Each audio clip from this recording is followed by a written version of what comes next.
Hello everybody, welcome to today's video. Today we're going to be comparing the Rytr tool versus the Wordhero tool. And we're going to be comparing them and we're going to be seeing which is better for your usage and your application. Something that I want to say is I have an active plan, active subscription with both of these brands, both of these companies, both of these businesses. Now if you're not familiar, Wordhero and Rytr AI are both artificial intelligent writer tools. So essentially what they do is you'll give it, a certain use case, you'll write a little bit of text, and it will write more text for you. And that goes for Rytr, goes for Wordhero. Now with that being said, something that I do want to say is you can go to their official websites. You can go to rytr.me and you'll have a certain price for the tool. And you could go to wordhero.co and there is a certain price for the tool. However, those prices that you're seeing are not the cheapest places where you can buy the tools. So if by the end of this video you like one tool or the other, in the description box down below, the cheapest prices for these tools will be in the link down in the description. Something that I do want to say is if you head over to the website on rytr.me or on wordhero.co, the prices that you're expected to pay are going to be monthly prices or monthly fees. For example, if I go over here to an incognito tab and I type in rytr.me, we can go over here and see, let's go ahead and see the pricing here. The pricing is $29 a month, for example, okay? If we go to Wordhero, let's type in wordhero.co, okay? The pricing is going to be, let's go to pricing here. Pricing is going to be, if you pay monthly, $49 a month. If you pay annually, you'll have to pay the whole yearly price upfront, which is going to come out to $29 a month. Okay, the links in the description are not monthly prices, but they are a one-time payment price, and they're much, much cheaper than what you would pay normally. They actually equal to less than even 1 month of payment. So the links in the description will take you guys, like I said, to discounts of where you can get the software, and you only pay once for it. You don't pay monthly for it, okay? And you get access to it forever. So now let's talk about now that you guys know the pricing of the tools, let's go ahead and talk about the features, the use cases of the tools. Something that I want to go ahead and say straight out, one of my favorite features about Rytr is not even the writing components, but here in the account section, you have the chance to add team, okay? You have the chance to add a team. Now, I'm not going to actually show my team details simply because I have virtual assistants that use this feature, okay? Now, what the team section is when you have virtual assistants, when you have employees, obviously you wouldn't want them logging in through your account, right? And so that's kind of one of the most important things is that Rytr gives you an option for an extra fee of $19 a month to add employees, to add virtual assistants, etc. Okay, and you could pay either $19 a month for that to add somebody onto your team and they can write content for you, or you can pay $190. So right off the bat, something that I'm going to say is if you have virtual assistants, the better tool is Rytr, okay? Wordhero, to my knowledge, and doing all the research that I possibly can, is that they do not have currently a team or a employee feature of adding a staff account. And I don't know why that is. They just simply do not. Now, speaking of future additions to the softwares, Wordhero has a feature called the roadmap. You can go over here and click on roadmap, and you can actually see what they're planning to do with their Rytr software. And it will take you to this page right here, and basically what this roadmap is what they're trying to create, the future releases, the future benefits, the future features.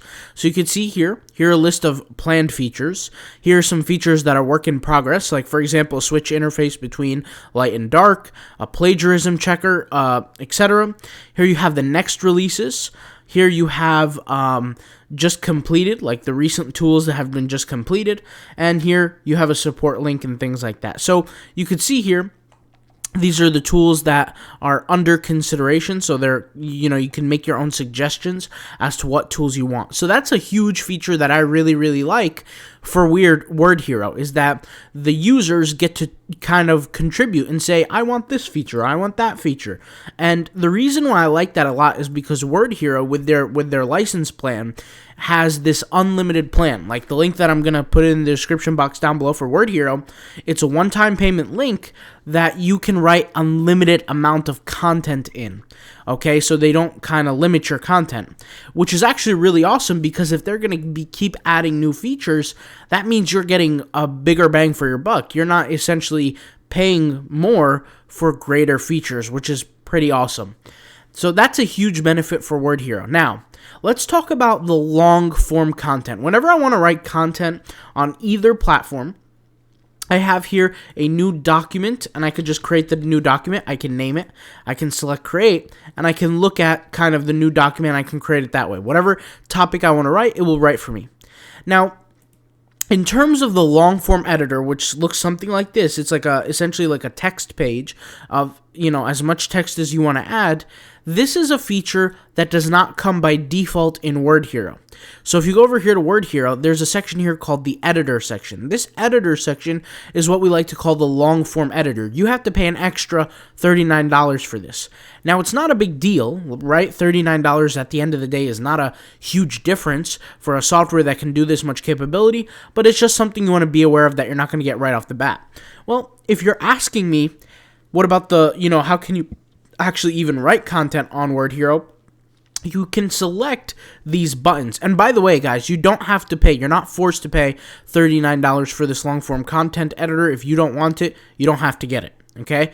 Now, they use it as an upsell. So they make you buy the actual software, and then they say, hey, do you want the long form editor content with it? I personally picked yes, because I do want that feature and I value that feature, but maybe some of you guys may not, which is a nice feature to even have that option. In Rytr, however, you don't get these short form editors the same way in Wordhero. So for example, if I have let's say let's go ahead and go here to blog intro. This is what the short form editor looks like. If I type in, let's say I have a blog about the HyperX mic. So I type in the HyperX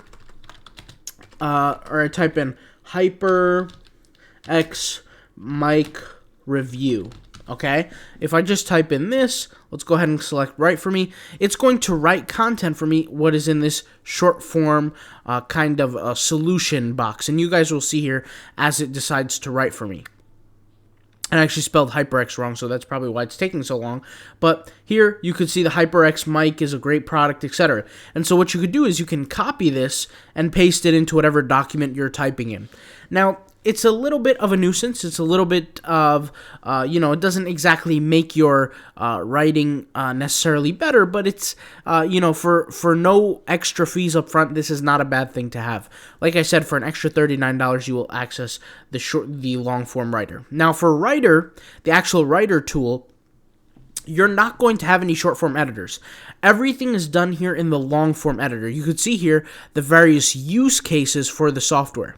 Now that we're speaking about use cases, okay, let's talk about how we actually can use them. So for example, if I want to write a business pitch idea, what I do is I type in some content here and it will write for me. So if I say, this new electric car is a great investment, right? If I type that in and I hit write for me, it's going to produce all the content here in the long form editor. And it's my responsibility to kind of sort through and kind of type in whatever content. So like, let's say I don't want to use this. I can always push this to the bottom. Let's say I want to use this. I can, put it in a heading format and all that kind of cool stuff. So I can kind of organize it that way. And every use case will all end up in the same place. So for example, if I just take this statement here and I cut it, and I put it in, for example, a blog section, and I just type in here, I'm going to select write for me, and what it will do is it will actually write the this content, the blog content here in the Rytr tool. You could see here it just produced another piece. And so something you want to be aware of with this Rytr is that it's going to keep producing the content in that sort of way.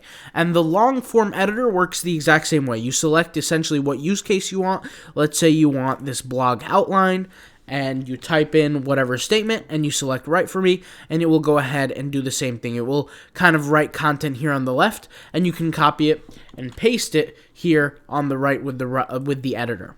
Now let's talk about quality of content. Now, something that I typically tend to see is that Rytr can produce a little bit higher quality, and I think the reason for that is by the way, guys, both of these editors are using GPT-3 form of writing. So basically what GPT-3 really is it is a form of artificial intelligent writer tool that can select or kind of understand what you want based on the words that you write. And the more requests you give it, the more understanding of the style of writing that you request, right? The editor for the Rytr Wordhero software, what I've tend to notice is since it's a newer software tool, there's less people using it and there's less understanding, just slightly, okay? The Rytr tool has a little bit more understanding. There's significantly more people using it. It's much more famous. It's much more well-known. So the GPT-3 software, the artificial intelligence, is a lot more, not a lot more, but a little bit more understanding. So what I tend to find in terms of usage with the Wordhero tool is you want to be a little bit more specific when you give it a prompt, okay? When I say prompt, I mean, for example, if I wanted to write a blog outline, I have to be a little more specific with my prompt. For example, for the outline, if I type in how to lose weight in 5 steps, okay, and I click Write for Me. Now, there's a tool feature about Wordhero that I really love about Wordhero that Rytr does not have, okay?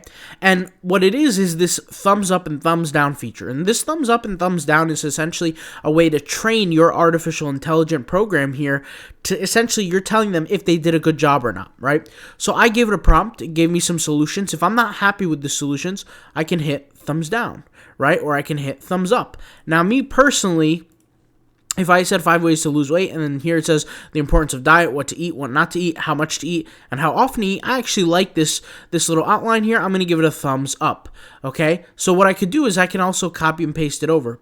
With Rytr, however, when something is written, there's no thumbs up or thumbs down. What I could do is either just select it to write for me, and it will create a writing solution, or I can have multiple variations, so it can produce multiple variations. So that's a little bit different in the software. Now let's talk about documentation and saving the documents. Both softwares allow you to save your documents, allow you to create folders and things like that. So for editor, for example, if I want to save this document, okay, or let's say go to my other documents, you can see here I have a few documents. Okay, with Rytr, you could see here, I also have a few documents. So in this folder, for example, I have 9 documents. For this folder, I have 20 documents, right? So both of them have that feature, which I think is a great feature to have. And also keep in mind, I am using the long form editor for that, okay? You can also view your history of work. So you could check here, something that we just typed in is how to lose weight in 5 steps. It produced it for us. You can see this is the history, which I thought was pretty interesting, and Rytr does have that tool. So without further ado, to answer the question, which one is better, they're both very good tools, but they have specific use cases, and I'll explain what I mean. Rytr is phenomenal for people who are specifically doing long-form blogged content and for people that have virtual assistants.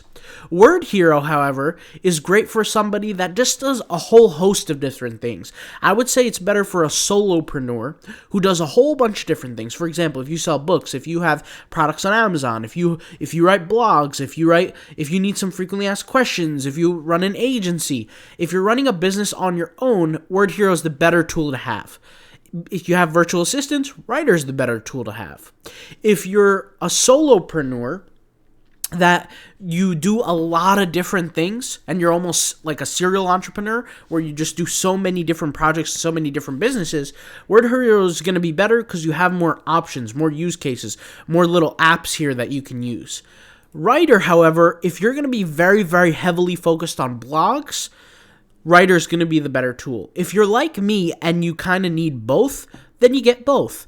They're both very cheap if you buy the one-time payment plan, and even if you pay the monthly plan, guys, let's be realistic here. If you pay the monthly plan for both of these softwares, it's still very cheap, because you think about it, if you hire a writer, okay, writers typically cost, and writers, if you think about it, they can only produce work in one language. Let's say it's English. If you hire a writer for your company, you're going to be spending for a full-time writer $3,000 to $4,000 a month, okay? And that's on the, minimum side. So in terms of both softwares, I would say most people get both, but obviously not everybody's going to be able to get both. So I would say, once again, if you are if you have multiple virtual assistants, go with Rytr. If you have, if you're more of a serial entrepreneur, where you're just running different businesses and you're doing 10 different things at once, Wordhero is the better tool to go with, and especially if you don't have any virtual assistants, Wordhero is a better tool to go with. Overall, both tools work phenomenally well. So if you pick one or the other, you're not going to be going wrong with any other tool, and I don't have any kind of negative things to say about either tool. They're both great tools, okay? And once again, I'll leave the links of where the cheapest place you can buy these tools in the description box down below. If you guys have any questions on these tools, please leave them in the comments down below. And yes, by the way, both tools do write in multiple different languages. You can see here the Rytr tool.